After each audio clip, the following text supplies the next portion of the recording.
Talkin' Country. You're listening to Talkin' Country with Paul Taylor. Hi, welcome to my channel, Talking Country, where we'll be chatting to the stars of country music from around the world, whether it's in Nashville, Australia, UK, Ireland. You'll get it here first. If you like us, subscribe and give us the big thumbs up. Hopefully you enjoy it. Hello. Hi, girl. Haven't seen you in a while. Wondering if you wanted to come out with me to my gig tonight. Nah, girl. I got invited to the party of the year. Super elite.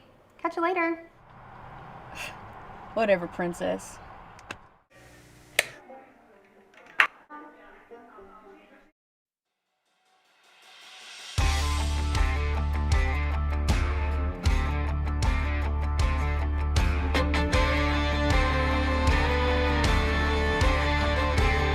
You don't think you gotta cook. You don't think you gotta clean. You wanna paint your nails, sit around reading magazines.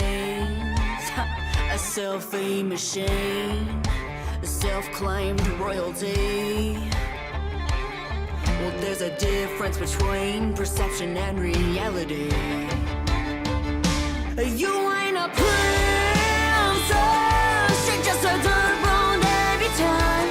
There ain't no prince here, just a bunch of bars and some pickup trucks. Yeah, the closest to the crown you'll ever get or ever got is at the bar taking double shots.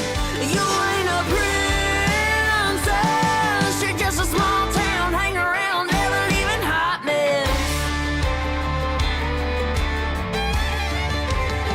Ain't got a castle on a hill, girl, let me be real. You got a double wide trailer with some late utility bills. Your daddy ain't no king of anything. It don't count that your mama was the 88 soybean queen. You ain't a princess, you're just a dirt-born debutante. There ain't no prince here, just a bunch of bars and some pickup trucks. Yeah, the closest to the crown you'll ever get or ever got is at the bar taking double shots. You ain't a princess, you're just a small town, hang around, never leaving hot mess. Girl, I've been knowing you too long for you to sell me on that junked up knockoff charade you got going on.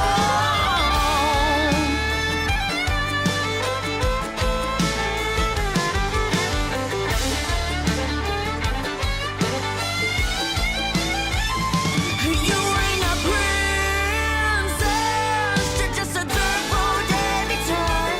There ain't no prince here, just a bunch of bars and some pickup trucks. Yeah, the closest to the crown you'll ever get or ever got is at the bar taking double shots. You ain't a princess, you're just a small town, hang around, Pinto, get around, dime store, discount, cars running background, never leaving hot list.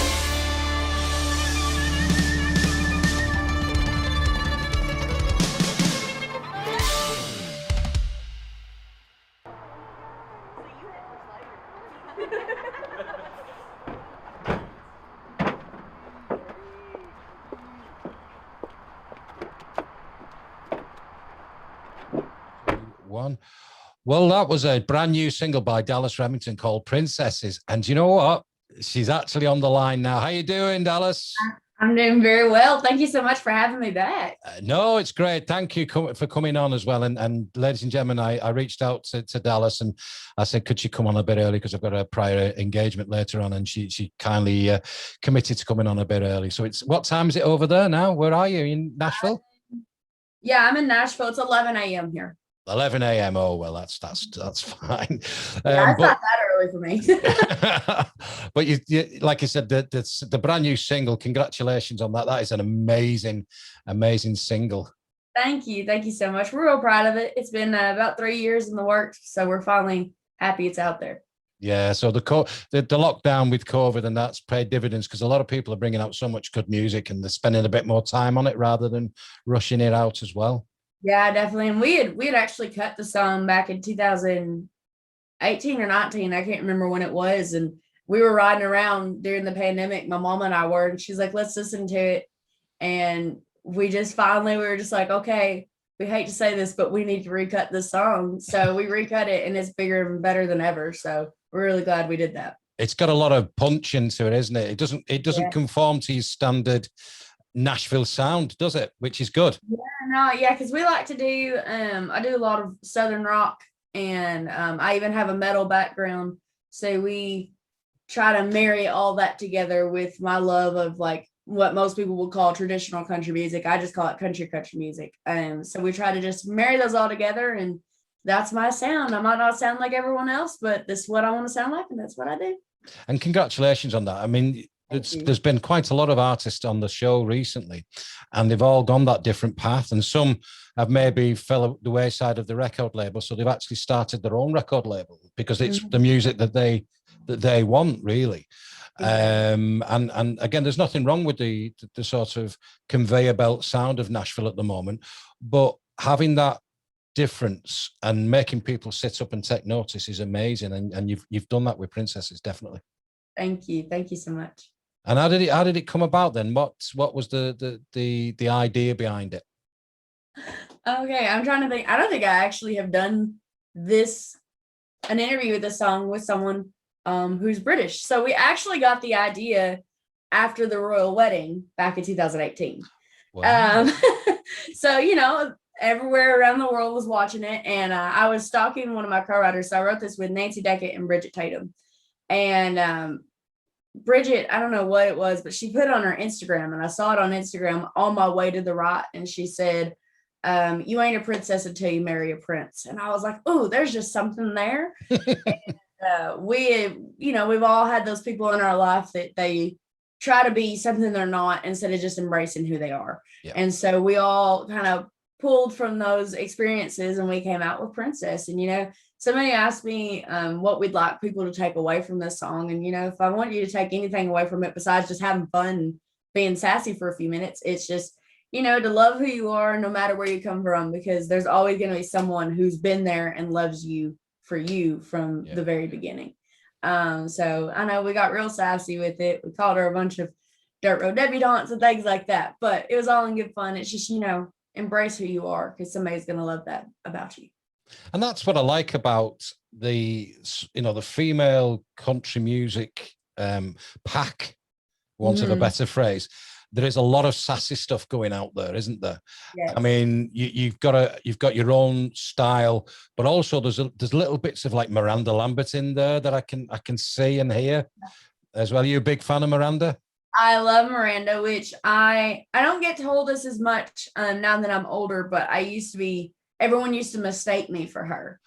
When like I'd be walking down the street in Nashville, and people would like look over at me and be like, I'm like, no, it's not me. It's not me. And the funniest thing actually was I was at a restaurant out in Franklin, Tennessee, which is not very far from here in Nashville. And this guy like ran up and grabbed me, and he's like, Miranda. And I was like, what?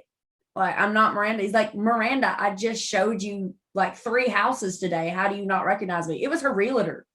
Somebody who knew her personally, and he literally thought I was her. And I was just like, oh my gosh. But I always loved her, and she's always been like one of my favorites. And so it's crazy that I just happen to be born with a face very similar to hers. But we're different people. And like I said, I get that. I still get it quite often, but I don't get it as much now that I'm older. But it's so funny. I love her. You should go into a bar where Blake Shelton is and see what he's exactly. Which I've met people from Miranda's team, and I've met people from Blake's team, and no one has ever mentioned anything about me looking like her. Yeah. So I'm like, okay, so people who like work with her every day, they don't see it, so it's not that close. No, I mean, I was talking more on the music side of it, but now you come to mention it, obviously. But if it was me, to be honest with you, I'd have probably gone, and I'd sign some autographs and say, there you go. And then the realtor, I'd have probably said to him, I'll have the second house, please. And he'll get all the paperwork done. I was like, no, but I'd like to see where she's looking at. Maybe I can get one. Yeah, in about 10 years' time. Yeah, put me down. But no, I mean, I'm talking about the music because I'm a huge Miranda Lambert fan. So And I was privileged to see her over here at the O2, the C2C festival. And on the same weekend, Carrie Underwood was on as well. And I sort of liked Miranda more than Carrie. And I think it's that sassiness and that sort of grit, what she's doing now as well with a couple of other artists who've gone on my mind at the moment, but she's brought out a sort of Texan kind of Western vibe, hasn't she? Yeah. But that's what I was meaning initially, was the music lends itself to that, not non-conformity and doing it your way. But no, it's brilliant. So tell us briefly how it all started, because you started at a young age, didn't you? Yeah, so we're looking at this last month was actually my 10-year anniversary of performing in Nashville for the first time. So I've been doing this since I started performing back home when I was 10. And I started coming to Nashville when I was 11.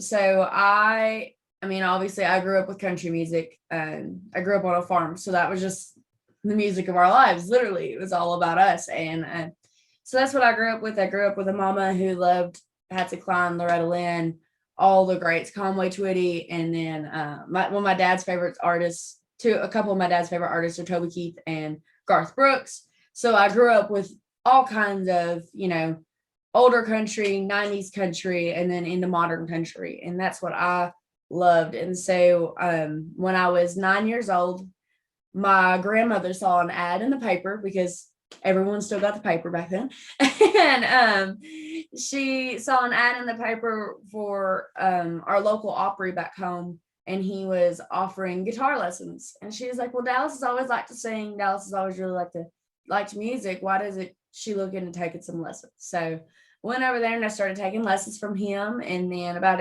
a few months later, I started performing on their show there on the weekends and on their talent contest. And, just one thing led to the next. And they posted a video of me on their YouTube page, and a producer here in Nashville saw it and invited me to come down and perform on his showcases. And he actually had a cable TV show here in Nashville. Wow. That he invited me to perform on. And, that first gig was 10 years ago in May, and it was at the Hard Rock Cafe down here in Nashville. So, go big or go home. That was my first gig here, and it was, I pray people don't have video of it, because it was probably a train wreck, but it was still fun. And, it really started this whole journey for me. I mean, we have not slowed down since. No. And, fast forward to when I was 15, we moved here.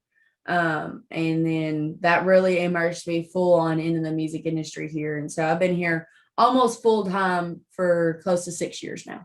Wow. So, I mean, people make their own luck. And like you say, you move into Nashville, which is the home of country music. And, suddenly from there on, I mean, what was the biggest hurdle you had to overcome? Sort of like, you're 15, you're going into Nashville, and 6 years ago you make your home in Nashville. What from that period of time, what was the biggest hurdle for you? What was the biggest thing you had to overcome?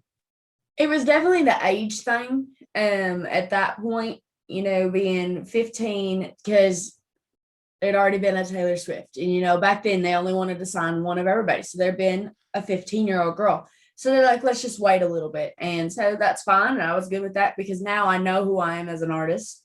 And I'm very thankful that we did. I wish, obviously I wish I'd been the kid star and I had signed when I was 15 and all that stuff, but I'm very thankful we didn't, because now I know that I wouldn't be the artist I am today if I had. I'd have been, kind of formed into something. I wouldn't have been able to find out who I am. And so that was probably the biggest thing. It was so funny. And I actually did a video of it about it. When I moved to Nashville, they said they weren't signing people until they were 18 or they're 21. So just wait. But then I got like 16, 17. They started signing a bunch of 13-year-olds. So I've always been in the middle. Yeah. It's never been like where I'm at, but we're it's the age of the sassy country woman's coming back. So I think we're finally in that place where it's where I'm supposed to be, and hopefully some good things will come out of it. There's a lovely lady who we interviewed last week, and very, very similar, but different parts. The age is different, but the genre, because she comes from like a metal sort of rock background as well. There's a lady called Kate Russell. She's amazing. I don't know if you've ever heard of Kate, but it's based in LA. Yeah, she sounds familiar. I'll have to look her up. Yeah, she's got that great. And I said to her last year when she came on the show, and I reminded her, grit and sass in bucket loads. And I think that is with yourself as well. You've got when you look at your biography, it's got sass all the way through it, but also you've got to have that grit and determination as well. And I think one of the common themes, whichever artist you speak to, everyone has said, surround yourself with the right people. And I think your family are there with you in Nashville. They moved with you, didn't they? My mom has, and my dad and my brother still live in Kentucky. We have multiple businesses and a farm there. And so we say my dad has stayed there to support our habit, with quotes. So they live there, but my mama's here with me. And which luckily, my hometown's only 2 hours from here. So I go home on the weekends that I don't have gigs, or I can go home and have lunch with my dad and come back and be here but I can be back to Nashville for supper. Things like that. So I'm very blessed that they are very close around me. And, we've spent the last 10 years building a team around me. We've got a team of radio promoters. We've got publicity. You work with Bev. Obviously, she's the best. So we've got Bev. We've got a publishing consultant. We've got management consultants. We've got all this stuff that we've put around me. So now we're working on getting those final missing pieces, like the booking agents, management, and then hopefully the record label, which I have a record label I have started.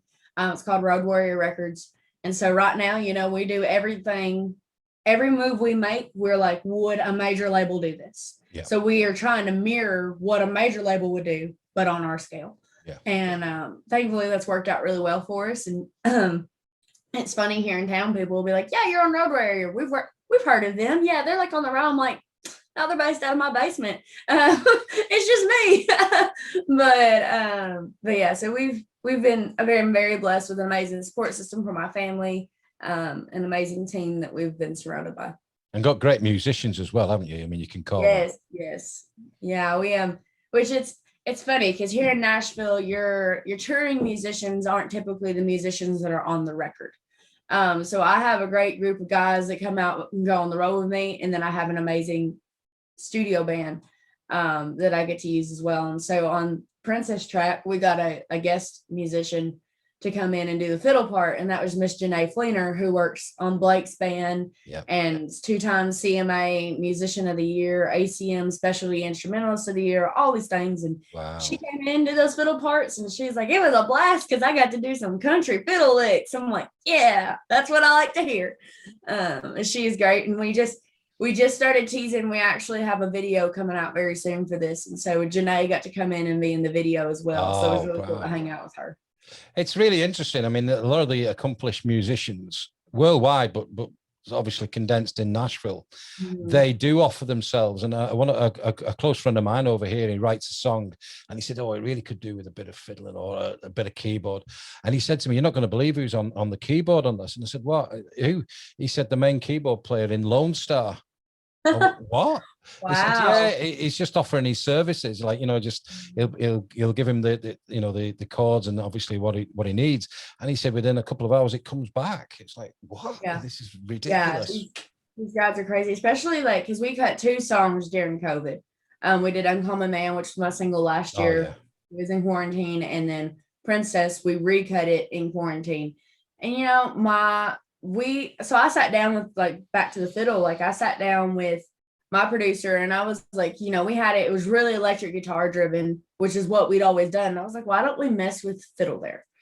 And he was like, okay, I'll think about it. And then like 2 days later, he texts me, he's like, Janae just sent me all the fiddle parts. They sound amazing. I'm like, oh, I thought we were thinking on it. I didn't know we were actually doing it, but I'm so glad that we did do it because it just changed it completely. Yeah. It just new level, just adding her in. And, we recut a bunch of the guitars. We redid the drums. We have an amazing drummer, Phil Lawson, who's on that. And he's been, oh my gosh, he's been on the road with everybody. He's played on all the sessions. And it's just really cool that you in Nashville or even around the world that you do have access to these people and they just do this all from their home. Like half the time they don't even have to come in, which like our dream and what we're hoping to do soon is we'll do a record where we actually get to track live. We would track the entire band at once and then I'd come back in and do the vocals. That's my dream. And hopefully we'll get to do that. And so that'll be my first time meeting most of these musicians that have played on all my tracks. Wow. They always just, they're like I remember the first time we cut with my new producer, Eric, he was like, Phil's going to cut the drums tonight. We're going to hop on a FaceTime at like 2 a.m. while he's doing it. Do you want to hop on the FaceTime? And I was like, I trust you. I'm going to sleep. Like, it's fine. At 2 a.m. I'm not doing that. But that's just, they do what they got to do because most of the time they're getting off the bus from coming to somewhere and they're like, okay, let's go track these drums. Wow. Let's do the house. And it's so cool. I am not that, I can't record anything. Like I have one microphone that plugs in my computer and that's as good as it gets. Yeah. So I just amazes me the talent they have and how they can learn songs so quick, how they can do all of this. And I'm very blessed to have been surrounded with an amazing production team that has those contacts. I know it's interesting. I mean, I'm a rhythm guitarist by trade, but I'm a struggling lead guitarist, if I'm being honest. Even during lockdown, I have all the online courses and whatever. And then you go and see the likes of Vince Gill on video and Steve Warren, and you go, I'm putting that down. There's no way I'm not going to do it, but I'll try. But one of the key sessions I'm learning is the Nashville sound, and there's a section on this great course that I'm on, and it tells you about the Nashville sound, and they'll go, right, okay, it's this, and it means you can go and jam on stage, and it watching that and learning that, I understand now. When they have the Nashville Cats, and they'll go, right, we're doing this today, and it's in D, and they go, oh right, okay, fine, and they'll know the run to go with it. Yeah. And I find that so impressive how somebody can go. And over here in the UK, I mean, we get American artists coming over, obviously prior to COVID coming down, and there's session musicians, and they'll send them a couple of songs before they hit the UK, and they know them. It's like, what? How do these people? They must be on Harry Potter on Hogwarts or something. They must be magicians. Yeah, I know that. So I used to hire out. I'm a bassist. So I would hire out and play bass for people. And here in Nashville, which I'm great, like I've been trained in all the stuff. I can chart songs no matter what, but it never fails. You get that, you're working for someone and they're just like, yeah, here are the songs, here you go. And it's like, okay, you show up prepared. And they're like, oh, but by the way, we do none of them in the original keys. So you have to like transpose as you go. And it's like, whatever, we're just doing it. Let's go. But yeah, you kind of have to learn to be on your toes in this industry, especially on that aspect, because you never know what, like, or with me. I mean, I've been doing this for 10 years, but if there's at least 3 times a show, I'll kick off a song and they're like, you're nowhere near the original key, but we're just going to have to go with it. And I'm like, we're already going. We're going to do it 3 steps higher and let's go. And they're like, okay, Dallas, let's do it. I've got my first gig since middle of October on Monday. And I'm like boot rehearsal rooms and it's just me. I mean, I do my own sound and stuff. So I'm looking at the tracks and I'm going, I haven't sang for a while. I might have to transpose this, get it down a little bit, and I'd sooner do that than actually ruin a song and maybe come down on the harmony level sometimes when you're going, I'm not going to rate that. I'm coming down, another octave. It's crazy. But what's the future hold for you? What's in the pipeline? Anything you can share with us? So we, Princess, we've cut 3 singles and Princess was actually the last of those to be released. So hopefully soon we'll be back in the studio. We got to recut some more stuff. We do, like I said, we have a video coming out for Princess very soon. Okay. Cool. So hopefully we're going to be getting back in the studio very soon. We've been messing around with some concepts for different EPs. Trying to figure out if we're just going to do singles, if we're going to do EPs, things like that. And then, we are getting ready to head back on the road. I actually fly out from Montana in about 14 hours. Wow. I'm going to go out there for a week, play 3 days worth of shows and go whitewater rafting and go a little vacation because we haven't been able to do anything like that in forever. So getting ready to do that and then just trying to plan ahead so that, you know, which everybody's out gigging now here in the States, at least. So everybody's able to do tours. We're still trying to book gigs constantly for this year, but we're really trying to just look ahead into 2022 and just plan that to be like a huge year, and just go out with a bang with that. So we're going to do a lot of like behind the scenes work this year, hopefully, and just try to figure all of it out and be ready and prepared for what we want to do. Oh, well, I wish you all the very best in your forthcoming music and tour. Good luck at Montana. Thank you. Yes. Yeah, I wouldn't say I'm jealous, but yeah, I'm jealous. I know it's gorgeous out there. I've already told my whole family, I'm like, y'all, so you know already, whenever I can retire, whenever that is, I'm going to be in Montana. If you need me, you're going to have to fly out there. But like I said, congratulations on Princess. Look forward to the video and more music. And on behalf of the UK public, we want to say big thank you to Dallas Remington, everybody. And we'll play a lot more. We're going to play Uncommon Man, which we've been playing since we last spoke as well in the show. So we'll play a lot more music throughout the evening as well. But Dallas, take care. Thank you so much for having me. You too.